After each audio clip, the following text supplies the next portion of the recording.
Cab driver அப்படின்னு சொன்னாங்க ma'am. Ma'am உங்களை பார்த்து எல்லா உமன்ஸும் இப்போ மோட்டிவேஷனாக கேப் டிரைவர் வர்றதுக்காக வாழ்த்துக்கள் மேம்.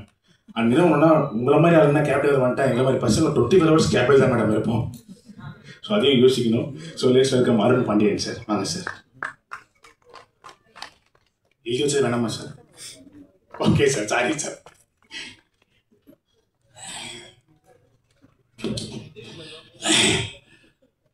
மீடியா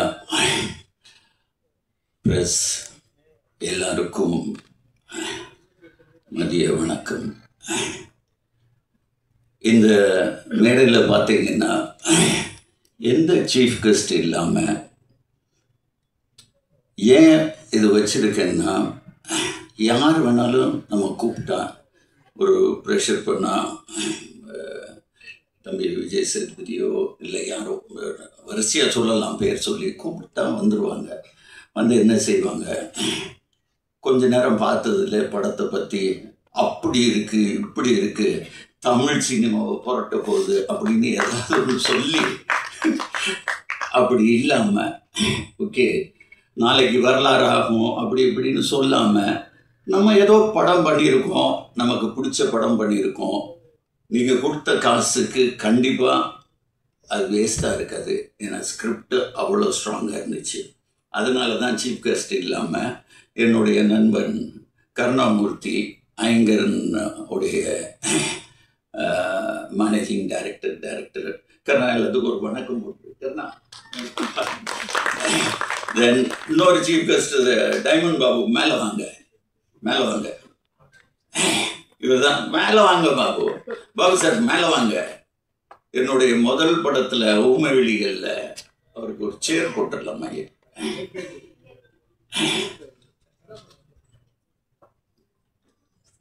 பிஆர்ஓ இன்ட்ரடியூஸ் ஆனது.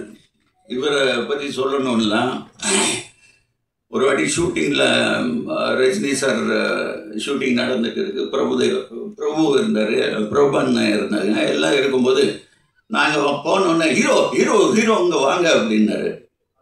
பாபு சார் பின்னால் 2 பேர் நிற்கிறாங்க, யார் என்ன நினச்சா என்ன அப்படின்னு சொன்னவர் தான்.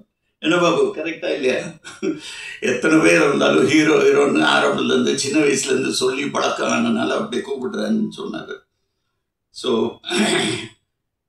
இந்த படத்துக்கு ஒரு 3 சிறப்பு அம்சம் இருக்குது.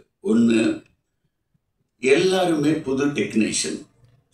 நான் முதல்ல கீர்த்தி சொன்னதுக்கப்புறம் ஒரு 2 வருஷத்துக்கு முன்னால் கதையை கேட்டோன்னு எனக்கு அது பிடிச்சிச்சு.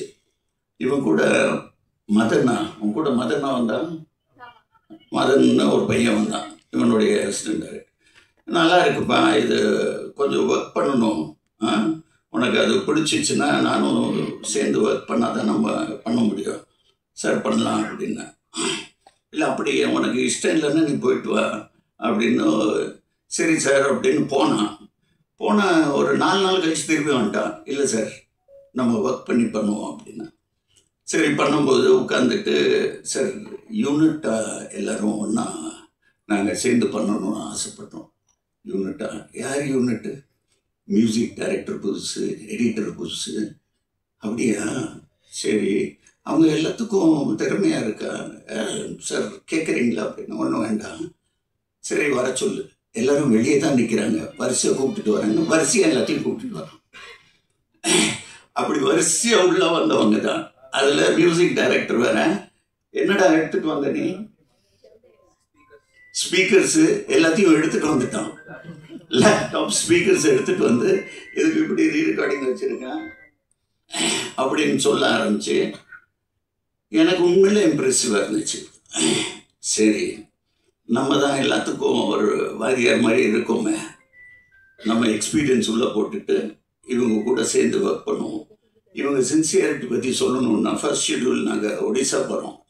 ஒடிசாவில் இவங்களை ட்ரெயினில் அனுப்பிச்சிட்டு நான் ஃப்ளைட்டில் போயிட்டேன்.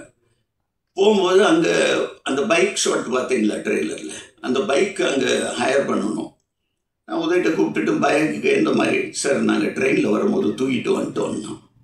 தூக்கிட்டு வந்துட்டீங்களா? ட்ரெயினில் புக் பண்ணி எடுத்துகிட்டு வந்துட்டாங்க, அது அவனோட பைக்கு. ஸோ அந்த பைக்கு சரி போய் எடுத்துகிட்டு வாங்கன்னா, பைக்கு புவனேஸ்வரில் இல்லாமல் கேல்கட்டா போயிடுச்சு. என்னடா நாளைக்கு ஷூட்டிங் கேல்கட்டாக்கு ஆள் அனுப்பிச்சிட்டு எடுத்துகிட்டு வந்துட்டாங்க. அவ்வளோ சின்சியாரிட்டி. ஸோ ஒவ்வொரு விஷயத்துலையும் இவங்க சின்சியாரிட்டி பார்த்துட்டு நான் உண்மையில் எனக்கு ஊமை விழிகள் ஞாபகம் வந்துச்சு. அந்த மாதிரி தான் இந்த பசங்களை வச்சு ஒரு அருமையான டீம். இது ஹார்ட் ஒர்க்கிங். இன்னைக்கு சினிமா இருக்கிற கரப்ஷன் எதுவுமே இல்லை. வண்டி வந்தால் தான் இல்லை, எல்லாம் ஒரு 10 பைக்கில் வந்துடுவாங்க லொக்கேஷனில். ஒன்றா சாப்பிடுவோம், ஒன்றா இருப்போம். என் பிள்ளைகளோட 2 வருஷம் நான் இவங்க கூட தான் அதிகமாக இருந்தேன். ஸோ இவங்க எல்லாத்துக்கும் மிக்க பெரிய நன்றி.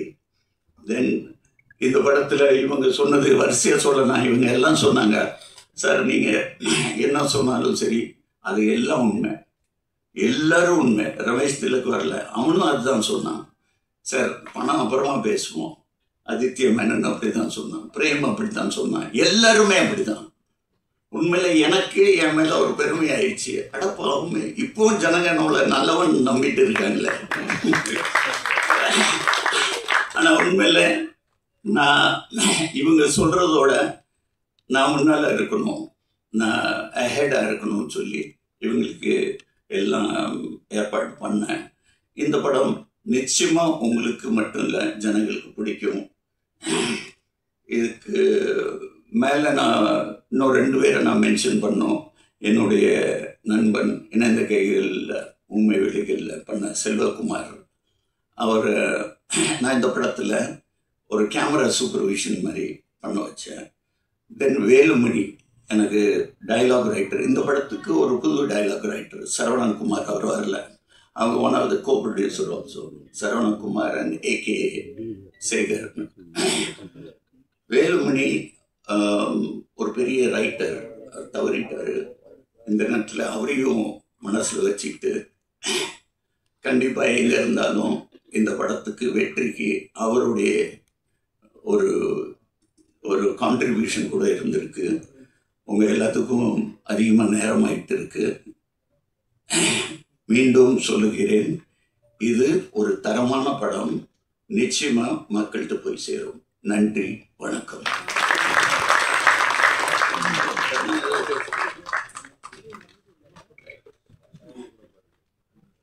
ஒரு குரூப் ஃபோட்டோ எடுத்துக்கலாம்.